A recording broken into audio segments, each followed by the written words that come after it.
handicap.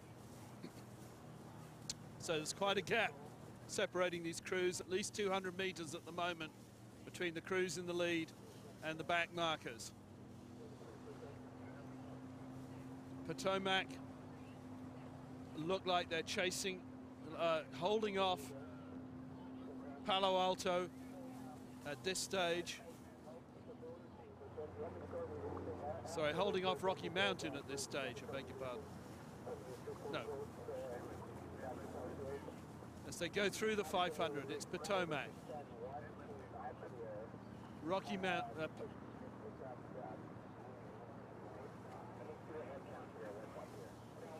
I can't tell who's who. A bit difficult to pick up on. These staggered starts are a little bit difficult to pick up on, especially when you're on one side of the crew course here. Let's look at lane assignments very quickly here. It is Lake Union, and by the way, this is another one of those staggered starts. Lake Union was the last crew to go off, and Rocky Mountain is in lane 2. They are inside of lane 3, which would be Palo Alto, followed by Los Gatos, and Pocock is the first crew to go off.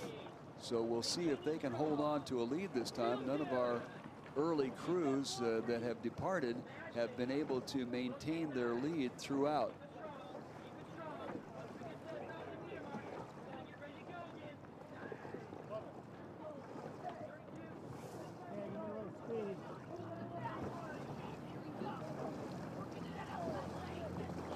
We are in the midst of the Men's Club B City of San Diego Cup.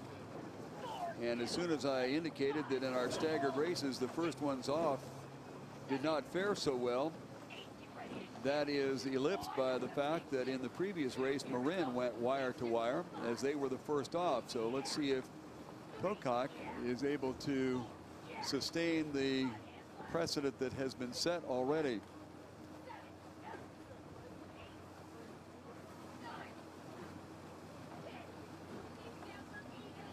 Lake Union rowing out of lane 1, Rocky Mountain in 2, Palo Alto is in lane number 3, Los Gatos in 4, and Pocock is rowing out of lane 5. They are inside 1,000 meters.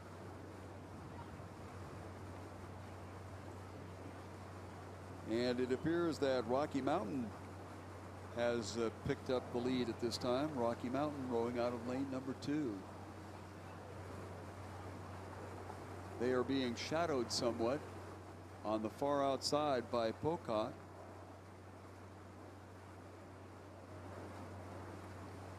Inside of them would be Los Gatos. And along the shoreline is Lake Union, with Palo Alto currently trailing in this 5-crew race.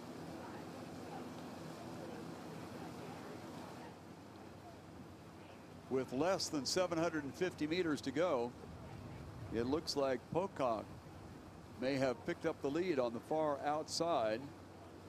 They have taken over from Rocky Mountain during that 500-meter span, with our trailing crew being Lake Union.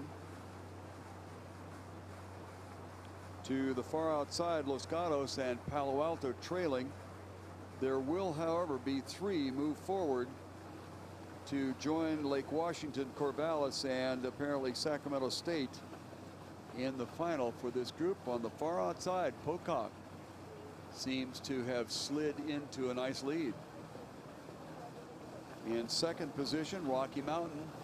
They had the lead in the mid-course area, but have relinquished it now.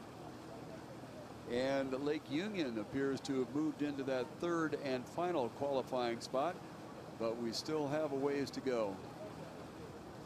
Los Gatos is in 4th position and not in a challenging position, and Palo Alto is trailing. So the lead 3 crews will more than likely conserve energy for tomorrow's final. This is Pocock on the far outside in the white shell. The other white shell is being handled by Rocky Mountain, but they are being challenged for whatever reason along the shoreline by Lake Union. And then we go back to Los Gatos and Palo Alto. Lake Union, apparently trying to make a point, has now slid past Rocky Mountain into second position apparently. But on the lead in the first spot is Pocock, followed by Lake Union apparently and unofficially, and then Rocky Mountain in that third position. Those three will move forward, and then we have Los Gatos and Palo Alto trailing.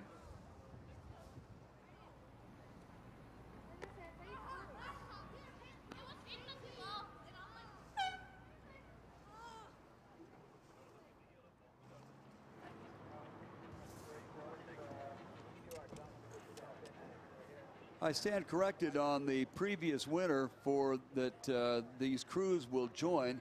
Right now, unofficially, Pocock will be moving forward along with Lake Union and Rocky Mountain unofficially. The previous winners in this same crew area were Marin, Ashland, and Long Beach Rowing Association. They will go off on the final tomorrow. Next up is race number 53. It is the men's junior lightweight final. Marin, Newport Aquatic Center in lane 2. Oakland Strokes will be coming out of lane 3. Everett in lane 4. Long Beach Rowing Association in lane 5. And Sarah High School in lane 6.